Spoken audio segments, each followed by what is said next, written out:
Sua Excelência o Presidente da República Portuguesa, Excelentíssima Senhora Ministra do Trabalho e Solidariedade e Segurança Social, Ana Mendes Godinho, Excelentíssimo Senhor Presidente do Partido Social Democrata, caro Luís Montenegro, Excelentíssimos Senhores Presidentes dos grupos parlamentares do Partido Socialista, caro Eurico Brilhante Dias, do Partido Social Democrata, caro Joaquim Miranda Sarmento, Excelentíssima Senhora Vice-Presidente da Iniciativa Liberal, Ana Martins, Excelentíssimos Senhores Secretários de Estado da Internacionalização, Bernardo Ivo Cruz, da Economia Pedro Celínio, da Segurança Social Gabriel Bastos, Excelentíssimos Senhores Deputados da Assembleia da República e representantes dos partidos políticos, caros parceiros sociais, estimada delegação da União Geral dos Trabalhadores, da CAP, da Confederação do Turismo, da Confederação do Comércio, Excelentíssimas Senhoras Embaixadoras da Sérvia, das Filipinas e de Cuba, Senhores Embaixadores do México, do Peru, da Geórgia, da Colômbia, do Paraguai, da Chequia, da Bélgica, da Eslováquia, de Marrocos, Excelentíssimos Senhores Bastonários das Ordens dos Economistas, dos Médicos, dos Revisores Oficiais de Contas, dos Psicólogos e dos Arquitetos, e Excelentíssima Senhora Reitora da Universidade de Évora, Excelentíssimos Senhores Diretores-Gerais e Presidentes dos Institutos Politécnicos. Eu gostava a todos de tratar pelo nome, porque daqui de onde eu hoje estou e tenho o privilégio de estar, eu vejo de facto uma sala cheia de amigos. E é muito bom acolher amigos. É muito bom quando a Confederação se abre e recebe amigos como hoje. É um dia fantástico. E o que vejo daqui, deste sítio privilegiado, além destes amigos, que naturalmente muito aprecio ter, é uma satisfação e uma esperança. E foi isso que nos intervalos desta conferência transmitiram.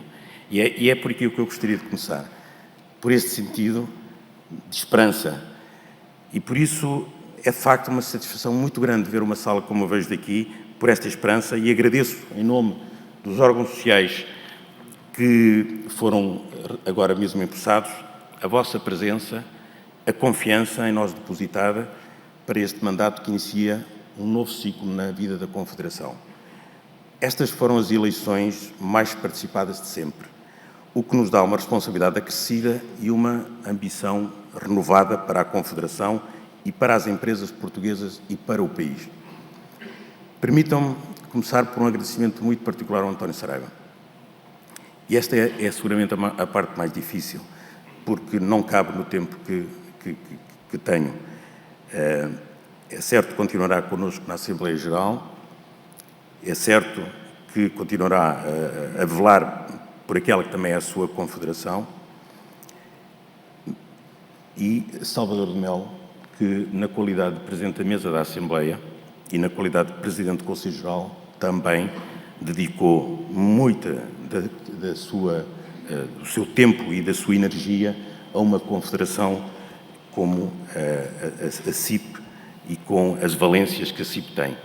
Merecem claramente todos o nosso reconhecimento por, nestes períodos francamente conturbados, primeiro com a pandemia, depois com o regresso da guerra à Europa, terem conseguido manter a união necessária, e eu repito, a união necessária para dar resposta aos desafios que temos vivido todos, famílias e empresas.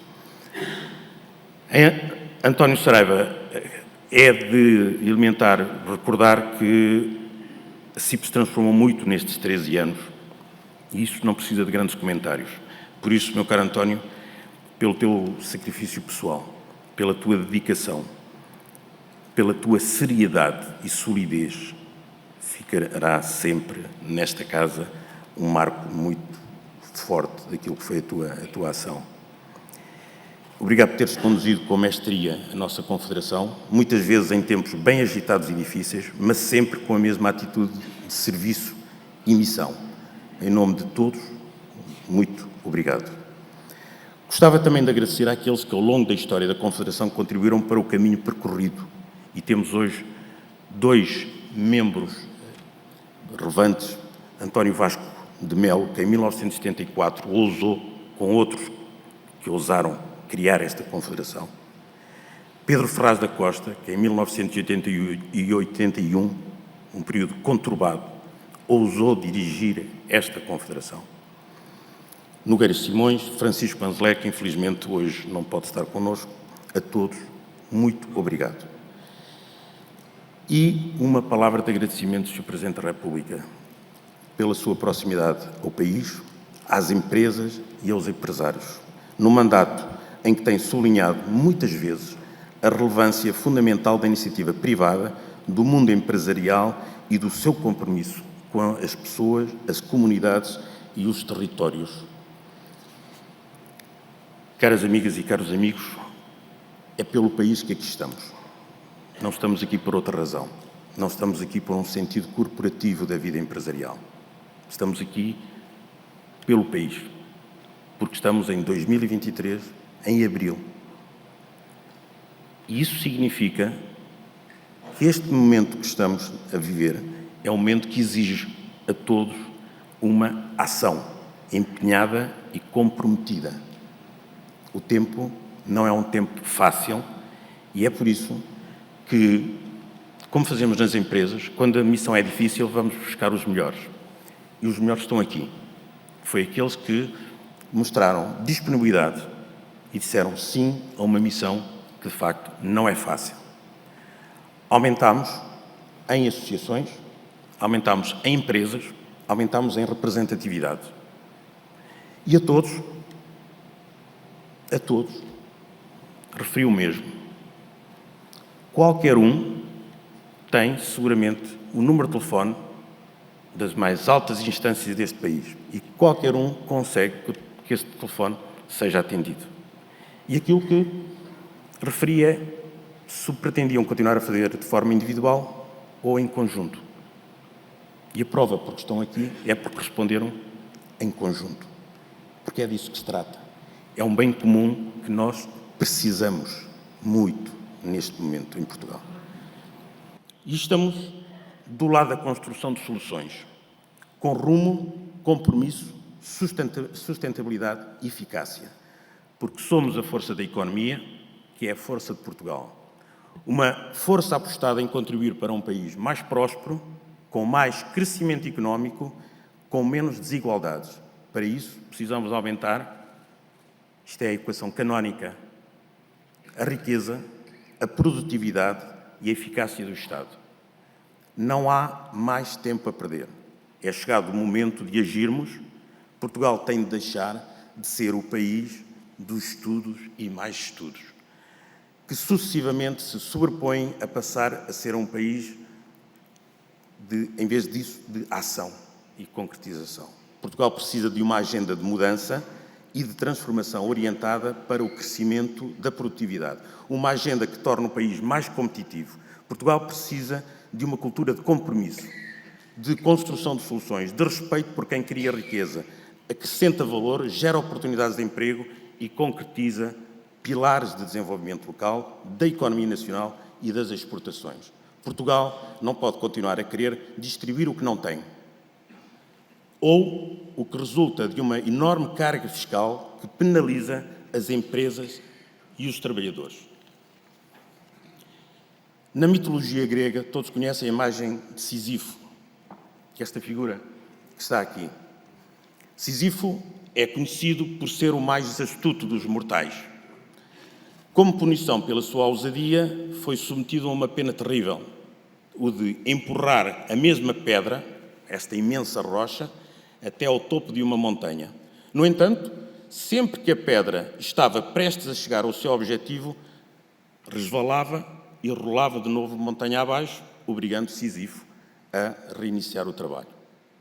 O significado contemporâneo desta alegoria está relacionado com a ideia de que, por mais trabalho e esforço que se faça em relação a algo, os resultados são sempre infrutíferos, irrelevantes, frustrantes.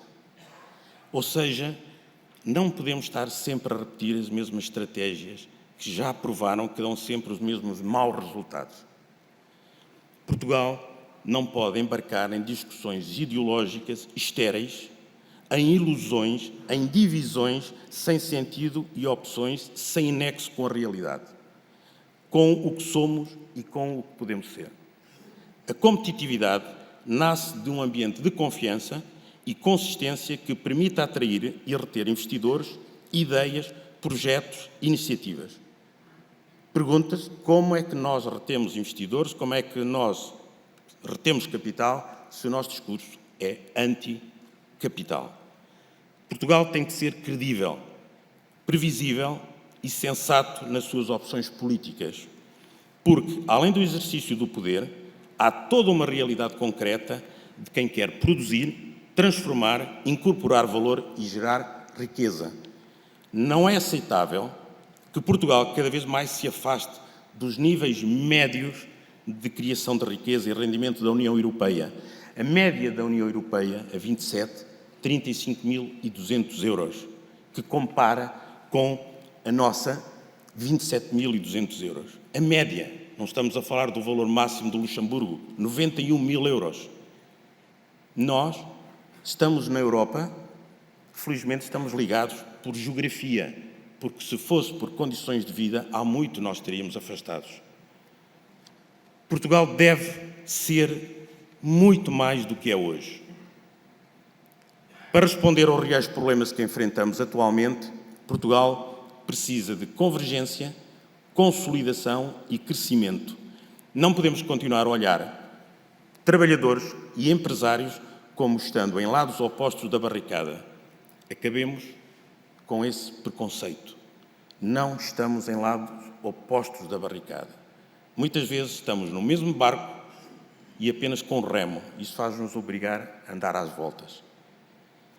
Não podemos continuar a olhar trabalhadores e empresários como não sendo parte da mesma solução e como sendo uma soma nula. Como se as conquistas de um tivessem que ser por perda de outros. Isso é ignorar a criação de valor e expandir as fronteiras das possibilidades. Pelo contrário, somos nós, juntos, que fazemos. Somos nós todos que fazemos a economia, somos nós todos que fazemos o país, nós juntos. Para isso, assumo aqui o compromisso de, dentro de 30 dias, apresentarmos ao Governo uma proposta de pacto para o crescimento de Portugal. Com medidas concretas, pacto para o crescimento com metas, objetivos e desígnios bem definidos e com prazos estabelecidos. E esse pacto, pela primeira vez, vai ser discutido apenas entre a Confederação e os sindicatos. Só depois será apresentado ao Governo. Porque acreditamos, e aproveito para agradecer a presença nesta sessão de uma importante delegação da União Geral de Trabalhadores, acreditamos que podemos e devemos conversar, porque nós é que vivemos nas empresas. Nós não nos deslocamos às empresas apenas em períodos eleitorais. Nós vivemos nas empresas e por isso temos a obrigação de compreender as empresas. Naturalmente, cada um com a sua perspectiva. Os empresários nunca terão a perspectiva total de um trabalhador. E um trabalhador nunca terá a perspectiva total do que é um empresário. E por isso é importante comunicarmos, é importante conversarmos, é importante percebermos o lado um do outro. E por isso, as primeiras reuniões de trabalho que vou solicitar ainda esta semana serão precisamente com estes parceiros sociais que representam os trabalhadores. E este é um sinal claro de que queremos mais intervenção da sociedade civil. E este é também um sinal claro de que a Confederação não se resignará perante a inércia ou incapacidade de se definir rumos e estratégias mobilizadoras para o país. Depois, solicitaremos então uma reunião ao chefe de governo para apresentarmos e discutirmos as nossas propostas. Hoje nós estamos perante um calendário e este calendário impele-nos a contribuir com todas as nossas energias para ajudar o Governo a ter uma boa governação e a superar dificuldades. Nós temos governos de 4 anos, mandatos de 4 anos, são períodos longos para serem avaliados. Nas empresas o tempo é outro. Nós, nas empresas, temos datas bem mais curtas. Nós temos um governo eleito em 28 de março de 2002 e o termo de mandato é em 2025. Mas nas empresas o tempo é mais curto. Nós temos que pagar IRS até ao dia 20 de cada mês. Nós temos que pagar IVA também até ao dia 20. Temos que pagar taxa social única até ao dia 20. Temos que pagar salários até ao dia 29. E temos que pagar em abril, em maio, em junho, em julho, em agosto, em setembro. Compreenderam? Em todos os meses até ao final. E temos que entregar 427 mil milhões de euros. As empresas, minhas amigas, meus amigos, não vão a votos. As empresas não vão a eleições. Mas dependem das eleições. Dependem dos ciclos políticos. Dependem muito dos ciclos políticos. E é importante, por isso, nós, enquanto parceiro responsável, ajudarmos a que o Governo, que naturalmente está legitimado pelo voto, é nossa obrigação ajudar o Governo a governar bem. E vamos fazê-lo. Com tudo aquilo que nós pudermos e tivermos capacidade de o fazer. Nenhum governo de um país que deseje prosperidade pode deixar de envolver a sua força produtiva, as suas empresas. Não somos adversários, somos parte da solução. Não somos adversários. Somos parte da solução. E por isso também não gostamos que nos considerem adversários. E também não gostamos que ponham portugueses contra portugueses, empresários contra trabalhadores, trabalhadores contra empresários, inquilinos contra senhorios. Nós não gostamos disso. Não podemos pôr portugueses contra portugueses. Isso não é o princípio de uma boa governação. Estar aqui pelo país é estar com as empresas e os empresários nos desafios da criação de valor, da sustentabilidade, da escala empresarial, da demografia e da retenção de talento, da excelência da qualidade do ensino, essencial para estimular o mérito e promover a mobilidade social, da imigração, do papel da organização, da diplomacia económica e da construção de um ecossistema mais favorável à atividade, à produtividade, à competitividade e à inovação. Não é possível assistir a esta diminuição da população ativa sem nada fazer. A população ativa está a diminuir. 1 em cada 4 portugueses tem 65 anos ou mais. Só este aspecto deveria nos fazer imediatamente parar o que estamos a fazer e construir uma solução de futuro. Porque, naturalmente, não é possível gerar portugueses em tempo útil, temos que apostar numa política de imigração. Mas ou apostamos numa política de imigração de forma cuidada, ou então vamos ter fenómenos que, naturalmente, movimentos mais populistas se irão aproveitar. Exigimos um Estado facilitador. A intromissão, incerteza, burocracia, fiscalidade já nos mostraram que em nada ajudam à solução. Mas, sobretudo, que não atrapalhem com uma cultura e um contexto adversos ao livre empreendedorismo e à geração de riqueza. Portugal, historicamente, nunca incentivou a população a melhorar as suas condições materiais de vida. É lamentável, mas é verdade. Durante décadas, assumimos o papel de pobrezinhos da Europa. Pobres, mas honrados. Esse tempo acabou, minhas amigas e meus amigos. Se nós queremos ser uma nação próspera, podemos continuar a ser honrados e devemos ser honrados, mas não precisamos ser pobres. Já não é uma questão de estar no pelotão da frente ou no meio do pelotão. Este novo rumo da Confederação tem um propósito claro: lutar contra o conformismo de sermos uma espécie de carro vassoura da União Europeia. Já só temos 4 atrás de nós. E todos nós não gostamos de ser empresários, não gostamos de ser parte de um país de mão estendida. Não é um desígnio nacional esse. Não faz sentido. Por isso, sufocados em comissões e mais comissões, em grupos de estudo que se atropelam uns aos outros e em teias burocráticas que até no acesso aos fundos comunitários nos enredam, tudo se resume a a uma vertigem de um total controle pelo Estado. A favor do Estado, para que haja mais Estado em tudo. A verdade é que as empresas e os seus trabalhadores têm sido o grande garante do país para conseguir sair das sucessivas crises que tem enfrentado. Por isso, temos toda a legitimidade, toda a autoridade para defender um Estado mais ágil e eficiente, orientado para a simplificação administrativa, um Estado que promova um ambiente favorável à produção e transformação. Há situação que não podemos aceitar. Vamos ver um exemplo. Como tivemos a oportunidade de referir ao Sr. Presidente da República, a Lei número 13/2023, de 13 de abril, que altera o Código de Trabalho no âmbito da Agenda do Trabalho Digno, suscita questões de conformidade constitucional que foram corroboradas num parecer do professor Dr. Paulo Otero, da Faculdade de Direito da Universidade de Lisboa, que ontem mesmo nos chegou. E o que diz? O parecer é claro. Os artigos 10º, número 3, sobre a possibilidade de o prestador do trabalho poder designar um terceiro para prestar atividade profissional, e 338-A, sobre a proibição de terceirização de serviços, violam a Constituição da República Portuguesa. Violam a Constituição da República Portuguesa.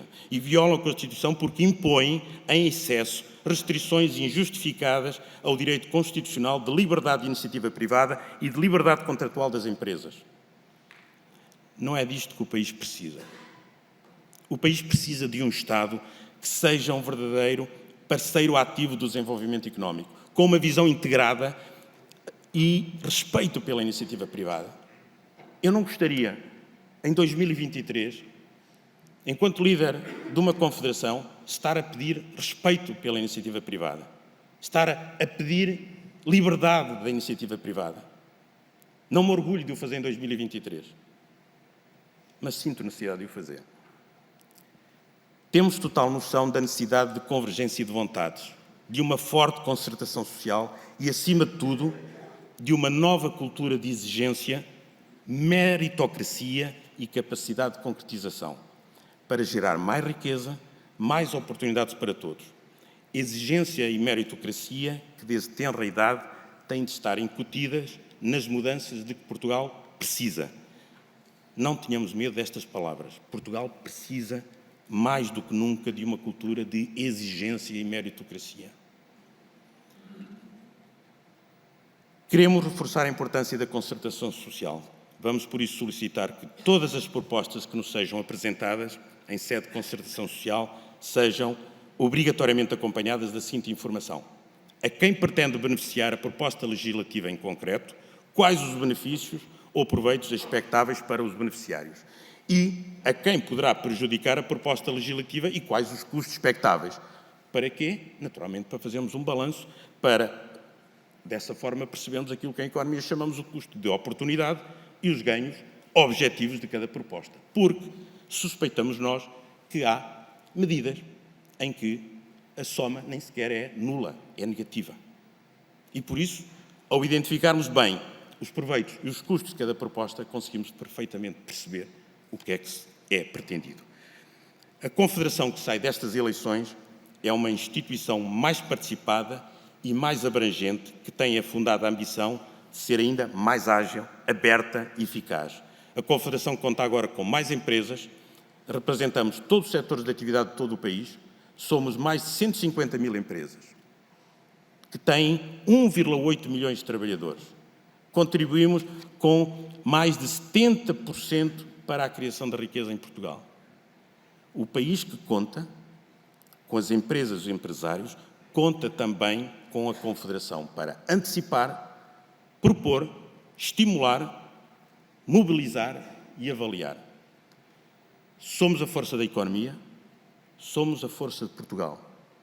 E isso não é um direito, é uma obrigação e é uma missão.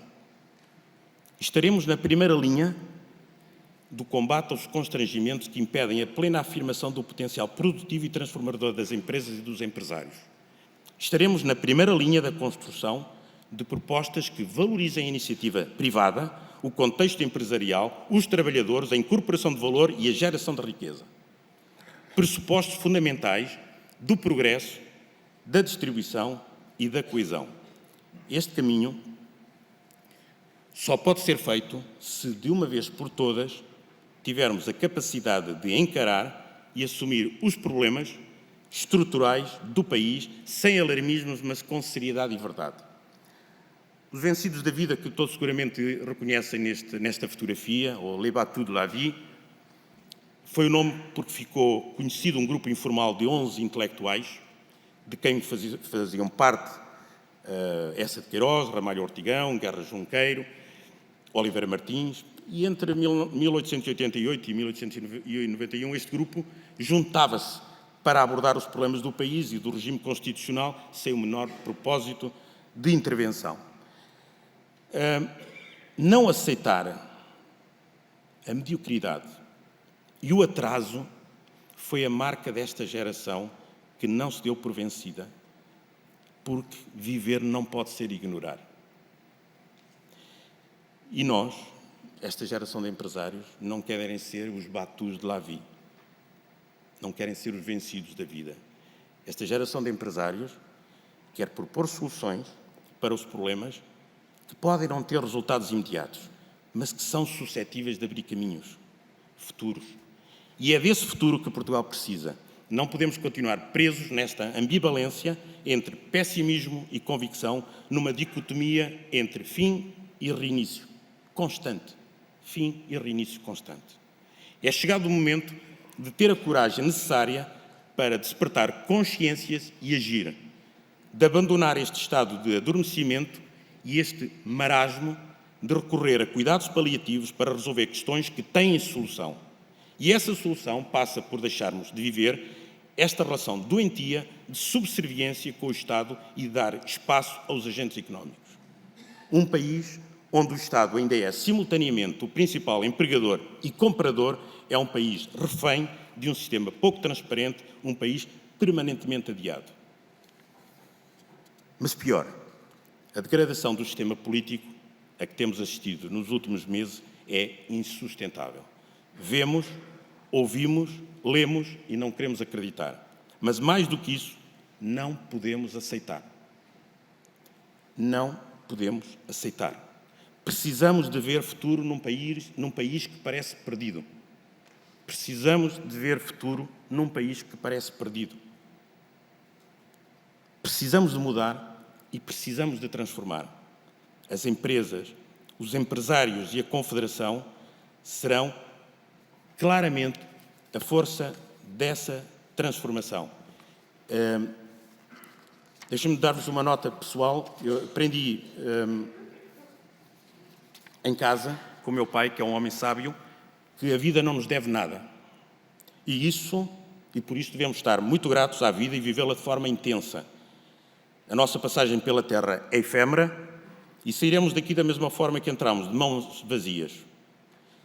Mas durante essa breve passagem pela Terra temos o potencial de conquistar tudo fazendo a nossa parte. E isso é muito mais fácil quando aceitamos que ninguém nos deve nada. Por isso, as caras amigas, meus caros amigos aqui reunidos, gostava de terminar com esta ideia. As empresas, os empresários e a Confederação serão a força desta transformação. Por Portugal, pelos portugueses, voltemos ao tempo dos compromissos. Obrigado.